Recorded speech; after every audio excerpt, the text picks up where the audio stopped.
Hello दोस्तों, स्वागत है आप सभी का हमारे YouTube channel Depth Study with Ashish में। दोस्तों आज हम लोग कक्षा 12वीं का इतिहास विषय में most important very most important 30 objective questions करने वाले हैं, जो कि दोस्तों आपका जो है टेस्ट 1 होने वाला है। दोस्तों मैं आपको पहले ही बता दूं कि आप लोगों का जो क्लास 12 में हिस्ट्री चैप्टर है उसमें दोस्तों आप लोगों का कुल मिलाकर 12 चैप्टर है, जिसमें से दोस्तों मैंने जो है 12 के 12 चैप्टर्स में मोस्ट इंपॉर्टेंट एमसीक्यू का सीरीज चलाया था, जिसमें मैंने सारे एमसीक्यू सारे चैप्टर से कंप्लीट करा दिए हैं। ठीक है, अब दोस्तों आप लोगों का बारी है कि आप जो है इस टेस्ट को अटेंड करें और दोस्तों आप जो है 30 में कितना ला पाते हैं उसको दोस्तों आप जो है लास्ट में कमेंट करें। ठीक है, हर ये वीडियो जो है मोस्ट इंपॉर्टेंट है। इसके बाद और भी बहुत सारा टेस्ट होने वाला है आपका हिस्ट्री सब्जेक्ट से, फिर आपका नेक्स्ट सब्जेक्ट में भी होगा। नेक्स्ट सब्जेक्ट आप कमेंट कर दीजिएगा। ठीक है, तो दोस्तों आपको हर एक टेस्ट में अटेंड होना है और दोस्तों हर एक टेस्ट में आपको तो है 30 में 30 लाना है, तभी दोस्तों आप जो है एक अच्छा रिजल्ट कर सकते हैं। अपना रिजल्ट अपना जो एग्जाम है उसमें आप अच्छे से 100% दे सकते हैं। ठीक है, तो चलिए आज के टेस्ट को जो भी क्वेश्चंस होंगे वो सारे क्वेश्चंस को अटेंड करते हैं और लास्ट में दोस्तों कमेंट करेंगे। ठीक है, चलिए शुरू करते हैं। दोस्तों उससे पहले आप जितना हो सके जितना अपने आपके फ्रेंड होंगे, ठीक है, सारे को शेयर कर दीजिए ताकि ये जो टेस्ट है ये मोस्ट इंपॉर्टेंट है, सारे जो है इसमें पार्टिसिपेट कर सके। चलिए शुरू करते हैं। देखिए दोस्तों सबसे पहला प्रश्न यहाँ पे सबसे पहला प्रश्न पूछा गया है कि सिंधु घाटी जो सभ्यता है, हड़प्पा सभ्यता का जन्म किस नदी घाटी में हुआ था। यहाँ पे सिंपल सा प्रश्न पूछा गया है कि जो सिंधु घाटी सभ्यता है या फिर जो हड़प्पा सभ्यता है, दोनों का नाम एक ही है। ठीक है, आपको पता होना चाहिए। ये जो सिंधु घाटी सभ्यता है इसका जन्म किस नदी के किनारे हुआ था, ये क्वेश्चन आपसे पूछा गया है। पहला ऑप्शन है नील नदी, दूसरा है सिंधु नदी, नेक्स्ट है हुयांग हो नदी और नेक्स्ट है टिग्रिस नदी। ठीक है दोस्तों, आपको पहले इसका आंसर कमेंट करना है। ठीक है, मैं आपको थोड़ा समय देता हूं, 1 से 2 सेकंड आप कमेंट कीजिए कि 1 नंबर का आंसर ABC क्या होगा। ठीक है, उसके बाद दोस्तों मैं आपको इसका आंसर बताऊंगा। ठीक है, आशा करता हूं आप जो इसका आंसर कमेंट कर दिए होंगे। चलिए मैं आपको बताता हूं। तो दोस्तों इसका आंसर हो जाएगा सिंधु नदी। ठीक है, जो कि ऑप्शन नंबर B में दिया हुआ था। चलिए मैं आपको इसके बारे में थोड़ा सा एक्सप्लेनेशन देता हूं ताकि दोस्तों जितने भी बच्चे जो इसका आंसर गलत दिए हैं उनके लिए दोस्तों ये जो है आंसर करेक्ट कर लें। यहाँ पे मैं आपको बता देता हूं कि जो सिंधु घाटी सभ्यता है इसी का दूसरा नाम क्या है, हड़प्पा सभ्यता।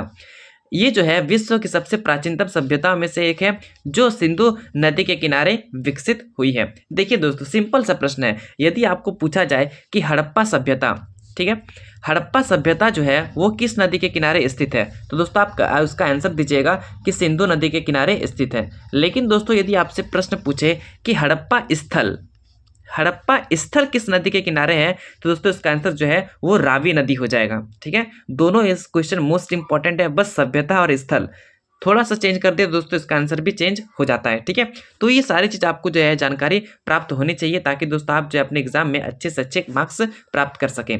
यहाँ पे क्वेश्चन नंबर 2 है, पूछा गया है कि महाजनपद काल में सबसे शक्तिशाली राज्य कौन सा था। पहला ऑप्शन है मगध, दूसरा है वज्जी, तीसरा है कौशल और नेक्स्ट है अवंती। दोस्तों आपको पता होगा कि जो महाजनपद है वो कुल 16 महाजनपद है। ठीक है, तो दोस्तों आप कमेंट कीजिए कि ये जो है सबसे शक्तिशाली कौन सा है। ठीक है, 4 ऑप्शन आप देख पा रहे होंगे और आशा करता हूँ आप जो है कमेंट कर दिए होंगे। ठीक है, अब चलिए मैं आपको बताता हूँ कि इसका आंसर क्या होगा। ठीक है, तो दोस्तों इसका आंसर हो जाएगा ऑप्शन नंबर A अर्थात मगध। ठीक है, मगध ने अपने सैन्य बल, कुशल प्रशासन और सामरिक स्थिति के कारण महाजनपद काल जो है में प्रमुखता प्राप्त की थी। ठीक है, तो ये सारी चीज़ आपको मगध के बारे में प्राप्त होनी चाहिए। आशा करता हूँ आप जो है करेक्ट आंसर किए होंगे। चलिए यहाँ पे क्वेश्चन नंबर 3 देखते हैं। यहाँ पे क्वेश्चन नंबर 3 पूछा गया है कि अशोक के शिलालेख किस लिपि में लिखे गए थे। पहला ऑप्शन है ब्राह्मी लिपि, दूसरा है खरुष्टी, तीसरा है देवनागरी और अंतिम है गुप्त लिपि। इसका आंसर दोस्तों आप कमेंट कीजिए। मैं आपको थोड़ा सा इसके बारे में नॉलेज देता हूँ कि जो ये अशोक हैं ये मौर्य साम्राज्य के एक महत्वपूर्ण शासक हैं। ठीक है, जो कि दोस्तों मौर्य साम्राज्य के तीसरे शासक हैं।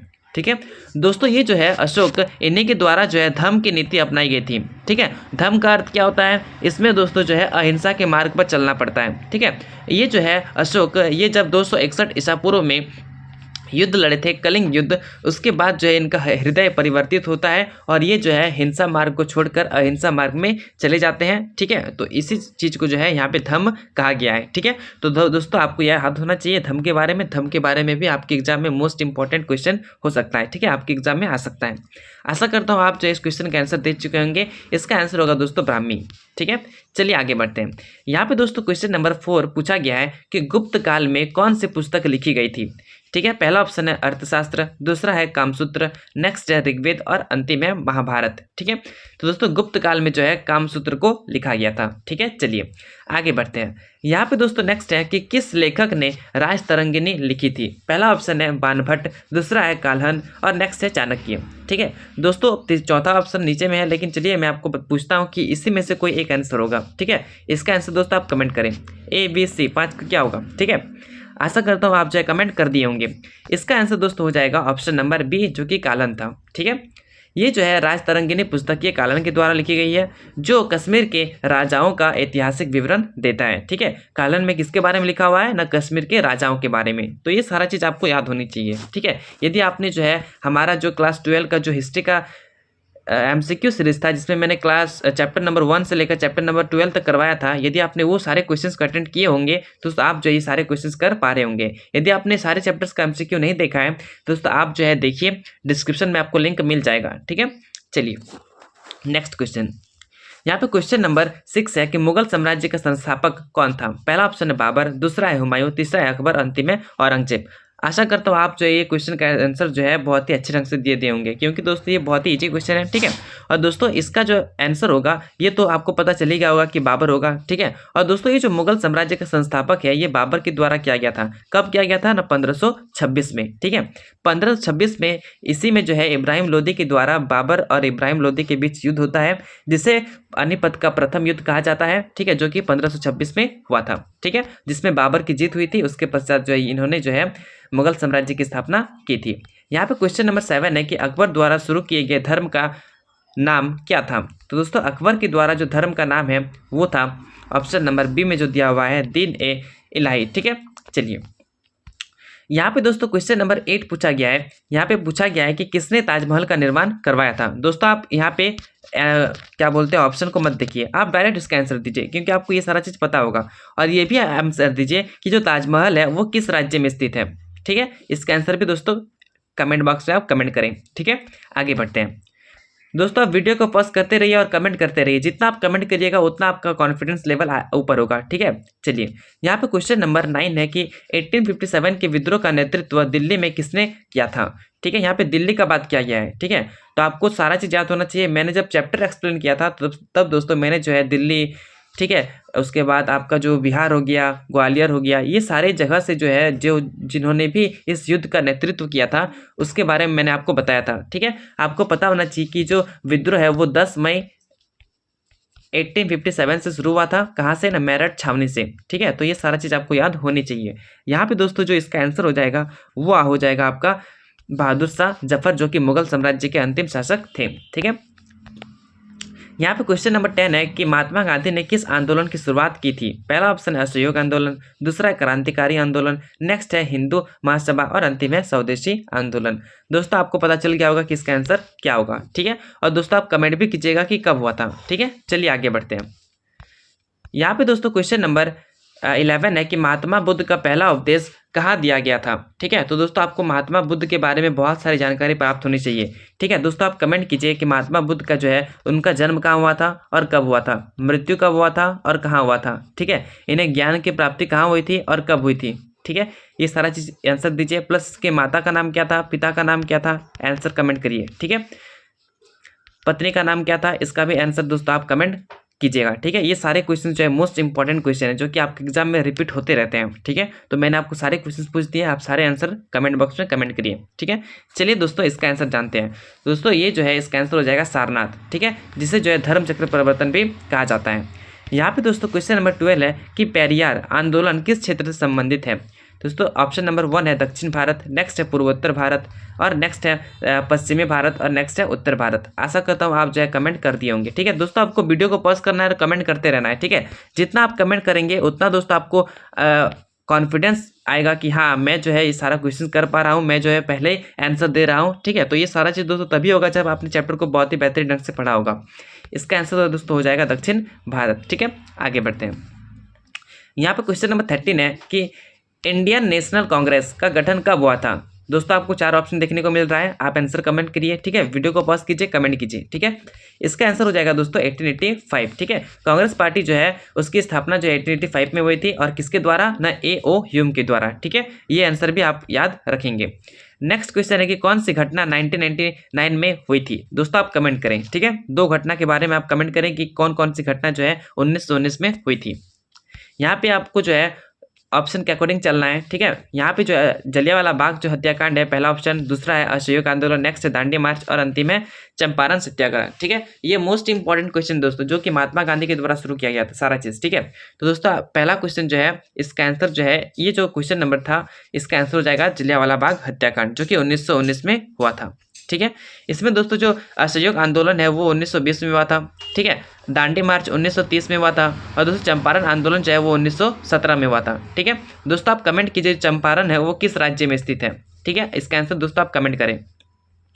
यहाँ पे दोस्तों क्वेश्चन नंबर 15 है कि किस वर्ष भारत विभाजन हुआ, ठीक है। तो ये दोस्तों आपको समझ में आ गया होगा कि इसका आंसर क्या होगा, ठीक है। आप इसका आंसर कमेंट बॉक्स में कमेंट करें। आगे बढ़ते हैं।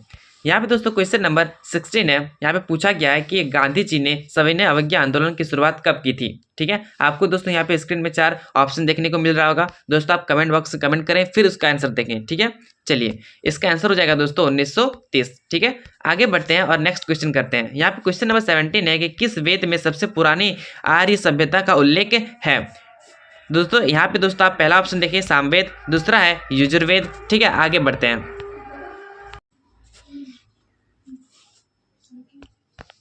यहाँ पे दोस्तों तीसरा ऑप्शन है ऋग्वेद, और अंतिम है अथर्ववेद। तो दोस्तों इसका आंसर हो जाएगा ऋग्वेद, ठीक है, जो कि आपको यहाँ पे नीचे में दिख गया होगा। यहाँ पे दोस्तों क्वेश्चन नंबर 18 है कि कुतुब मीनार का निर्माण किसने करवाया था, ठीक है। यहाँ पे दोस्तों आपको 4 ऑप्शन देखने को मिल रहा है, आप इसका आंसर कमेंट करें, ठीक है। यहाँ पे दोस्तों क्वेश्चन नंबर 19 है कि अजंता गुफाएं किसके लिए प्रसिद्ध है। यहाँ पे दोस्तों आपको 4 ऑप्शन देखने को मिल रहा है, चारों में पहला ऑप्शन है वास्तुकला, मूर्तिकला, चित्रकला और साहित्य, ठीक है। इसका आंसर दोस्तों आप कमेंट बॉक्स से कमेंट करें, ठीक है। इसका आंसर दोस्तों आप यहाँ पे बाद में देख लीजिएगा, चित्रकला, ठीक है। आपको पहले कमेंट करना है, ठीक है। आपको पता होना चाहिए टेस्ट चल रहा है, ठीक है। आपको टेस्ट ईमानदारी पूर्वक देना है, जिस तरीके से आप जो है फाइनल एग्जाम में बैठकर एग्जाम दीजिएगा एग्जाम हॉल में, उसी तरह से दोस्तों आपको जो है यहाँ पे ईमानदारी पूर्वक जो है सारे क्वेश्चन अटेंड करना है, ठीक है, ताकि आपको ये पता चल सके कि आपने जो है पूरा 1 साल में कितना तैयारी किया है, ठीक है। चलिए यहाँ पे क्वेश्चन नंबर 20 है कि किस भाषा को भक्ति आंदोलन के दौरान अधिक बढ़ावा मिला। यहाँ पे आपको 4 ऑप्शन देखने को मिल रहा होगा, आंसर कमेंट बॉक्स में कमेंट आ जाना चाहिए, ठीक है। चलिए यहाँ पे दोस्तों इसका आंसर हो जाएगा हिंदी, ठीक है। यहाँ पे क्वेश्चन नंबर 21 है कि दिल्ली सल्तनत का अंतिम शासक कौन था, ठीक है। आपको 4 ऑप्शन देखने को मिल रहा है, इसका आंसर आप कमेंट करें, ठीक है। और दोस्तों आप ये भी कमेंट कीजिएगा कि जो दिल्ली सल्तनत है वो कब खत्म हो गया था, ठीक है, एग्जैक्ट डेट क्या है उसका। चलिए आगे बढ़ते हैं। यहाँ पे दोस्तों क्वेश्चन नंबर 22 है कि अकबर के शासनकाल में 9 रत्नों में से कौन सा एक था। पहला ऑप्शन है Tansen, Jaisingh, Birbal, option number D A और सी दोनों। इसका आंसर हो जाएगा ए और सी दोनों। यहाँ पे क्वेश्चन नंबर 23 है कि महात्मा गांधी ने दक्षिण अफ्रीका में किस प्रकार का आंदोलन चलाया। सत्याग्रह, अहिंसात्मक आंदोलन, सविनय अवज्ञा आंदोलन और सभी। दोस्तों महात्मा गांधी के द्वारा जो है यहाँ पे पूछा गया है कि दक्षिण अफ्रीका में कौन सा चलाया गया, तो वो जो है आंसर हो जाएगा आपका सभी, ठीक है। नेक्स्ट क्वेश्चन है कि कौन सा ग्रंथ भारतीय संगीत से संबंधित है। यहाँ पे पहला ऑप्शन नाट्य शास्त्र, नेक्स्ट है कामसूत्र, नेक्स्ट है अर्थशास्त्र और अंतिम है महाभारत। दोस्तों इसका आंसर हो जाएगा नाट्य शास्त्र। यहाँ पे दोस्तों क्वेश्चन नंबर 25 पूछा गया है कि भारत छोड़ो आंदोलन कब शुरू किया गया था। दोस्तों आपको पता होना चाहिए कि भारत छोड़ो आंदोलन जो है वो महात्मा गांधी के द्वारा शुरू किया गया था, और इसी में जो है महात्मा गांधी ने अब एक नारा दिए थे, ठीक है। उस नारा का नाम है करो या मरो, ठीक है। ये क्वेश्चन भी आपके एग्जाम में वेरी वेरी इंपॉर्टेंट है। करो या मरो का नारा किस आंदोलन के तहत दिया गया, ठीक है। तो इसका आंसर क्या हो जाएगा, भारत छोड़ो आंदोलन, ठीक है। इसका आंसर दोस्तों हो जाएगा आपका 1942 सॉरी। यहाँ पे दोस्तों क्वेश्चन नंबर 26 है कि कौन सा शहर हड़प्पा सभ्यता का हिस्सा नहीं है। पहला है मोहनजोदड़ो, दूसरा है लोथल, नेक्स्ट काशी और नेक्स्ट है कोलंबा कालीबंगा, ठीक है। तो दोस्तों इसमें जो है जो काशी है वो हड़प्पा सभ्यता का हिस्सा नहीं है। यहाँ पे दोस्तों आप कमेंट कीजिए कि मोहनजोदड़ो की खोज किसने की, ठीक है। मोहनजोदड़ो की खोज किसने की, कब की। इसका आंसर आप कमेंट करें। लोथल की खोज किसने किया और कब की, इसका आंसर आप कमेंट करें। और कालीबंगा की खोज कब और किसने की, इसका आंसर भी आप कमेंट करें। और ये भी आप कमेंट करें कि जो मोहनजोदड़ो है वो किस राज्य में है, लोथल किस राज्य में है और कालीबंगा किस राज्य में है। सारे क्वेश्चंस मोस्ट इंपॉर्टेंट है, ठीक है। और सबसे इजी मैं आपको क्वेश्चन पूछता हूं जो कि आपको कमेंट बॉक्स में कमेंट करना है कि जो हड़प्पा सभ्यता है इसकी खोज किसने की है, ठीक है, और कब की है।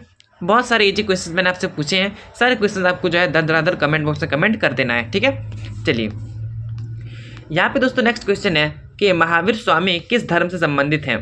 पहला आपसे बौद्ध धर्म, नेक्स्ट है हिंदू धर्म, नेक्स्ट है जैन धर्म और नेक्स्ट है सिख धर्म, ठीक है। तो दोस्तों आपको पता होगा कि महावीर जो है वो जो है जैन धर्म से संबंधित है। ऑप्शन नंबर सी जो है दोस्तों आपका सही हो जाएगा। दोस्तों महावीर से जो भी मोस्ट इंपॉर्टेंट क्वेश्चन पूछा जाता है कि महावीर जो है इनका जन्म जो है वो कब हुआ था, ठीक है, और कहाँ हुआ था। मृत्यु जो है कब हुआ था और कहाँ हुआ था। इनके माता का नाम क्या है, इनके पिता का नाम क्या है, ठीक है, इनकी पत्नी का नाम क्या है, ठीक है। ये सारे क्वेश्चंस जो है आपके एग्जाम में पूछे जाते हैं, ठीक है। इनको जो है ज्ञान की प्राप्ति कब हुई थी और कहाँ हुई थी, ये सारे क्वेश्चंस दोस्तों आपको जो है कमेंट बॉक्स से कमेंट करने हैं, ठीक है।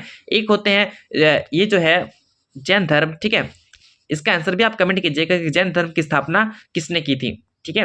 ये जो है महावीर के बारे में और गौतम बुद्ध के बारे में, ठीक है, दोनों के बारे में जो है बहुत सारे क्वेश्चंस आपके एग्जाम में देखने को मिलते हैं, हर एक साल आपको देखने को मिलेंगे, ठीक है। तो ये सारे क्वेश्चंस आप करके जाइएगा, आप सारे क्वेश्चंस के आंसर जो है कमेंट बॉक्स से कमेंट करके जाइएगा, ठीक है। आगे बढ़ते हैं। यहाँ पे दोस्तों पहला नेक्स्ट क्वेश्चन है कि कौन सा गुफा मंदिर चट्टानों को काटकर बनाया गया था। पहला ऑप्शन है एलोरा, जो कि दोस्तों इस क्वेश्चन का आंसर हो जाएगा, ठीक है। आप आंसर भी पहले देख लिए होंगे। यहाँ पे दोस्तों क्वेश्चन नंबर 29 है कि भारत में रेतवाड़ी प्रणाली किसने लागू की। पहला ऑप्शन है लॉर्ड वेलेस्ली, नेक्स्ट है थॉमस मुनरो, नेक्स्ट है लॉर्ड डलहौजी और नेक्स्ट है लॉर्ड कर्जन। दोस्तों इसका आंसर हो जाएगा option number B, Thomas Munro, ठीक है। रेतवाड़ी प्रणाली थॉमस मुनरो ने किसानों से सीधे लगान वसूलने के लिए लागू की थी, ठीक है। यहाँ पे दोस्तों क्वेश्चन नंबर 30 अंतिम प्रश्न है इस टेस्ट का। अंतिम प्रश्न है कि गांधी जी ने चंपारण सत्याग्रह किस समस्या के समाधान के लिए शुरू किया। पहला ऑप्शन है किसानों के लिए, नेक्स्ट है मजदूरों की समस्या के लिए, नेक्स्ट है महिलाओं की समस्या के लिए और नेक्स्ट है छात्रों की समस्या के लिए। तो दोस्तों जो चंपारण आंदोलन है वो किसानों के लिए किया गया था, क्योंकि आपको पता होगा कि जो चंपारण आंदोलन है, चंपारण सत्याग्रह है, इसमें जो है महात्मा गांधी जो है वो किसानों का इसलिए सपोर्ट करते हैं क्योंकि ब्रिटिश लोग जो है वो जबरदस्ती जो है किसानों पर बोल रहे थे कि नील की खेती करने के लिए, और नील की खेती जिस भी भूमि पर किया जाता है वो भूमि जो है बंजर हो जाता है, जिस कारण बस महात्मा गांधी यहाँ पे जो है किसानों का सपोर्ट करते हैं और दोस्तों उनकी जो समस्या है उसको सुलझाते हैं, ठीक है। तो दोस्तों आपको पता होना चाहिए ये जो चंपारण सत्याग्रह है वो 1917 में हुआ था, जो कि महात्मा गांधी के द्वारा शुरू किया गया था, जिसमें उन्होंने किसानों को नील की खेती के लिए मजबूर किए जाने के लिए उसका विरोध कर रहे थे, ठीक है। तो दोस्तों ये रहा आपका 30 मोस्ट इंपॉर्टेंट ऑब्जेक्टिव क्वेश्चन जो कि आपको टेस्ट 1 के रूप में मिला, ठीक है। आशा करता हूँ आपको जो सारे क्वेश्चंस इजी लगे होंगे, सारे क्वेश्चंस जो आप बहुत ही बेहतरीन ढंग से अटेंड किए होंगे। दोस्तों आप कमेंट कीजिए कि आप जो है 30 में कितना लाते हैं, ठीक है। जिनको भी 30 में जिसका भी ज़्यादा मार्क्स आएगा उनकी तरफ से मेरा जो है एक कमेंट रहेगा, ठीक है, वेरी गुड, एक्सलेंट, या फिर किसी भी प्रकार का एक मैं आपको कमेंट करूंगा, ठीक है। दोस्तों जिसका अच्छा मार्क्स आया है, जो भी मार्क्स है वो आप ईमानदारी पूर्वक कमेंट करें, ताकि दोस्तों मैं चेक कर सकूं कि आप जो हमारे चैनल से इतने अच्छे से पढ़ाई कर रहे हैं, शुरू से लेकर अंतिम तक पूरा चैप्टर्स को एक्सप्लेनेशन वीडियो MCQ सारे देखे हैं, तो उसमें से दोस्तों आप चाहिए 30 क्वेश्चंस में कितने अटेंड किए हैं, ठीक है। चलिए दोस्तों अब मिलते हैं नेक्स्ट चैप्टर में, नेक्स्ट टेस्ट 2 में, ठीक है। तब तक के लिए तो दोस्तों आप एक्साइटेड हैं या फिर नहीं, आप कमेंट करें आपको कब चाहिए टेस्ट 2 का वीडियो, ठीक है। सारे दोस्तों आप कमेंट करें ताकि मैं आप पता कर सकूं कि आप जो है एक्साइटेड हैं या फिर नहीं है, ठीक है। दोस्तों यदि आपको इसका PDF चाहिए टेस्ट 1 का तो आप कमेंट करें। अधिकतर बच्चों का कमेंट आता है तो मैं जो है इस टेस्ट का PDF को अपने टेलीग्राम ग्रुप में अपलोड कर दूंगा। टेलीग्राम ग्रुप का नाम आपको दिख रहा होगा, डेप्थ स्टडी विद आशीष, इसका भी लिंक आपको डिस्क्रिप्शन में मिल जाएगा। दोस्तों आप जो हमें इंस्टाग्राम में भी फॉलो कर सकते हैं। चलिए दोस्तों मिलते हैं अब नेक्स्ट टेस्ट में, तब तक के लिए जय हिंद, जय भारत।